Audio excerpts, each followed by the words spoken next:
جو فالج کمزوری کی وجہ سے، صفرا کی زیادتی کی وجہ سے، گرمی زیادہ ہونے کی وجہ سے، نکاحت کمزوری کی وجہ سے ہوتا ہے، اور اس میں اکثر اوقات کیا ہوتا ہے، بلڈ پریشر لو ہو جاتا ہے۔ جو بلڈ پریشر لو ہو جاتا ہے اس میں پھر انسان جو ہے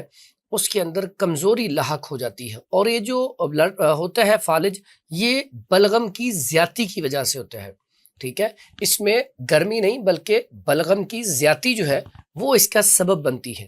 اب ہوتا کیا ہے، اس میں انسان اکثر اوقات یہ یکدم اٹیک ہوتا ہے اور اس میں انسان بولنے سے قاصر ہو جاتا ہے، اور انسان اسی طرح اس کے اندر کچھ ایسے پیشنٹ ہیں جن کو ڈپریشن بہت ہو جاتی ہے، نیند نہیں آتی، اور بعض اوقات ایسے پیشنٹ بھی ہوتے ہیں جنہیں نیند بہت زیادہ آتی ہے، اور اس میں کمزوری نکاحت بہت زیادہ ہو جاتی ہے، انسان چل پھر نہیں سکتا۔ اور بعض اوقات ایسا ہوتا ہے کہ ایسا جو پیشنٹ ہوتا ہے اس کی اگر آپ کوئی نیڈل لیں یا جسے ہم سوئی کہتے ہیں، تو اگر اسے پن کریں، ہلکا سا ٹچ کریں تو اسے محسوس ہوتا ہے۔ جو رائٹ سائڈ کا فالج ہے اسے کچھ پتہ نہیں چلتا، لیکن ایسا پیشنٹ جن کے لیفٹ سائڈ پہ، بائیں سائڈ پہ فالج ہوتا ہے، انہیں محسوس ہوتا ہے کہ انہیں کوئی ٹچ کر رہا ہے،